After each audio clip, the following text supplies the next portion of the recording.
ಎಲ್ರಿಗೂ ನಮಸ್ಕಾರ. ಮೊದಲನೇದಾಗಿ ಮಂಜು ಸ್ಟೋರಿ ಯೂಟ್ಯೂಬ್ ಚಾನಲ್ಗೆ ಎಲ್ರಿಗೂ ಸುಸ್ವಾಗತ ಅಂತ ಹೇಳ್ತಾ, ಈ ಒಂದು 8ರಿಂದ 10 ತಿಂಗಳು ಕನ್ನಡ ಇಂಡಸ್ಟ್ರಿನಲ್ಲಿ ಏನಾಗಿದೆ ಅಂತ ಅಂದ್ರೆ ಕಂಟೆಂಟ್ ಓರಿಯೆಂಟೆಡ್ ಮೂವಿಗಳೇ ಯಾವ ಬರ್ತಾ ಇಲ್ಲ ಅಂತ ಅನ್ನಿಸ್ತಾ ಇತ್ತು. ಈಗ ಅದೇ ತರನೇ ಕಂಟೆಂಟ್ ಇರುವಂತ ಒಂದು ಸಿನಿಮಾ ಥಿಯೇಟರ್ಗೆ ಲಗ್ಗೆ ಇಟ್ಟಿದೆ. ಈ ತರ ಒಂದು ಸಿನಿಮಾಗಳಿಗೆ ಯಾವುದೇ ರೀತಿಯಾದಂತ ಪ್ರಮೋಷನ್ ಬೇಡ. ಈ ಸಿನಿಮಾದಲ್ಲಿ ಯಾವುದೇ ರೀತಿಯಾದ ಆಡಂಬರ ಇಲ್ಲ. ಪ್ಯೂರ್ ಟ್ಯಾಲೆಂಟ್ ವಿತ್ ಕಂಟೆಂಟ್ ಇರುವಂತ ಒಂದು ಚಿತ್ರ ಈಗ ನಮ್ಮ ಒಂದು ಥಿಯೇಟರ್ಗಳಿಗೆ ಲಗ್ಗೆ ಇಟ್ಟಿದೆ. ಈ ಒಂದು ಸಿನಿಮಾಗಳಿಗೆ ಏನು ಅಷ್ಟೊಂದು ರಿವ್ಯೂ ಮಾಡೋದು ಬೇಕಾಗಲ್ಲ. ಯಾಕಂತ ಅಂದ್ರೆ ಜನರಿಂದ ಜನರಿಗೆ, ಬಾಯಿಂದ ಬಾಯಿಗೆ ಪಾಸಿಟಿವ್ ರೆಸ್ಪಾನ್ಸ್ ಪಾಸ್ ಆಗ್ಬಿಟ್ಟು ಜನರನ್ನೇ ಥಿಯೇಟರ್ ಕಡೆ ಎಳ್ಕೊಂಡ್ ಬರುವಂತ ಒಂದು ಚಿತ್ರ ಈಗ ನಾವು ಮಾತಾಡಕ್ಕೆ ಹೊಂಟಿರೋದು. ರಾಜ್ ಬಿ ಶೆಟ್ಟಿ ಅವರು ಪ್ರೊಡ್ಯೂಸ್ ಮಾಡಿರುವಂತಹ ಈ ತುಳುನಾಡು ಏನಿದ್ದಾರೆ ಟ್ಯಾಲೆಂಟ್ಸ್ ಗಳು, ಅವರೆಲ್ಲ ಒಗ್ಗೂಡಿ ಮಾಡಿರುವಂತಹ ಚಿತ್ರ ಸೂಪ್ ಫ್ರಮ್ ಸೋ. ಈ ಒಂದು ಚಿತ್ರದಲ್ಲಿ ಏನಾಗುತ್ತೆ ಅಂತ ಅಂದ್ರೆ ಪ್ಯೂರ್ ಹಳ್ಳಿಯಲ್ಲಿ, ಒಂದು ಹಳ್ಳಿಯಿಂದಾನೇ ಸ್ಟಾರ್ಟ್ ಆಗುತ್ತೆ. ಯಾವ ತರ ಹಳ್ಳಿಯಲ್ಲಿ ಜೀವನ ನಡೆಸ್ತಾರೆ ಎಲ್ಲ ಅದರಿಂದಾನೇ ಸ್ಟಾರ್ಟ್ ಆಗುತ್ತೆ. ಅದನ್ನ ಆಕ್ಟಿಂಗ್ ಆಗಿರ್ಬೋದು, ಡೈರೆಕ್ಷನ್ ಆಗಿರ್ಬೋದು, ಅಚ್ಚುಕಟ್ಟಾಗಿ ತೋರಿಸಿದ್ದಾರೆ ಅಂತಾನೆ ಹೇಳ್ಬೋದು.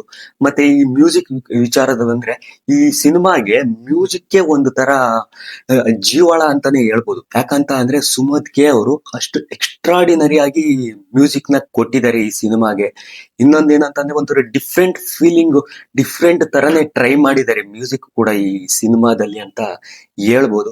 ನೀವೇನಾದ್ರೂ ಈ ಸಿನಿಮಾಗೆ ಹೋಗ್ಬೇಕು ಅಂತ ಅಂದ್ಕೊಂಡ್ರೆ ನೀವು ಒಂದು ಎಕ್ಸ್ಪೆಕ್ಟೇಷನ್ ಇಟ್ಕೊಂಡಿರ್ತೀರಲ್ವಾ, ಇದರಲ್ಲಿ ಇಷ್ಟು ಫೈಟ್ ಇರ್ತವೆ, ಇಷ್ಟು ಮಾಸ್ ಆಗಿರುತ್ತೆ ಅಂತ. ಆತರ ಎಕ್ಸ್ಪೆಕ್ಟೇಷನ್ ಎಲ್ಲ ಇಟ್ಕೊಂಡು ಹೋಗ್ಬಿಡಿ. ಯಾಕಂತ ಅಂದ್ರೆ ನೀವೇನಾದ್ರೂ ಈ ಥಿಯೇಟ್ರಿಗೆ ಹೋಗಿ ಕೂತ್ಕೊಂಡ್ರೆ ಈ ಸಿನಿಮಾದಲ್ಲಿ ಎಲ್ಲಾ ಮೂವಿನಲ್ಲೂ ನಾರ್ಮಲ್ ಆಗಿ ಆತರ ಮೂವಿನಲ್ಲಿ ಎಲ್ಲಾ ಮೂವಿನಲ್ಲೂ ಇರುತ್ತೆ. ಈಗ ಫೈಟಿಂಗ್ ಇರ್ಬೋದು, ತುಂಬಾ ಮಾಸ್ ಇರುತ್ತೆ ಎಲ್ಲ ಅಂತ ತುಂಬಾ ಕಾಮನ್ ಆಗೇ ಇರುತ್ತೆ. ಬಟ್ ನೀವು ಯಾವಾಗ ಈ ಮೂವಿಗೆ ಹೋಗಿ ಥಿಯೇಟರ್ ನಲ್ಲಿ ಕುತ್ಕೋತಿರೋ ಅದನ್ನೆಲ್ಲ ಆ ಒಂದು ಡಿಫ್ರೆಂಟ್ ಫೀಲಿಂಗ್ ಇರುತ್ತಲ್ಲ, ಒಂದು ಡಿಫ್ರೆಂಟ್ ಎಕ್ಸ್ಪೀರಿಯನ್ಸ್ ಕೊಡುತ್ತೆ ಈ ಸಿನಿಮಾ. ನಾವು ಇದನ್ನಲ್ಲ ಆ ಥಿಯೇಟರ್ ನಲ್ಲಿ ಫ್ಯಾಮಿಲಿ ಆಡಿಯನ್ಸ್ ಗಳೇ ತುಂಬಾ ಜನ ಇದ್ರು. ಆದ್ರೂ ಕೂಡ ಅವರು ಅದ್ರಲ್ಲಿ ಬರುವಂತ ಸೀನ್ಗಳಲ್ಲಿ, ಕಾಮಿಡಿ ಸೀನ್ಗಳು ನಕ್ಕು ನಕ್ಕು ಸಾಕಾಗ ಅಷ್ಟು ಎಂಜಾಯ್ ಮಾಡ್ತಾ ಇದ್ರು.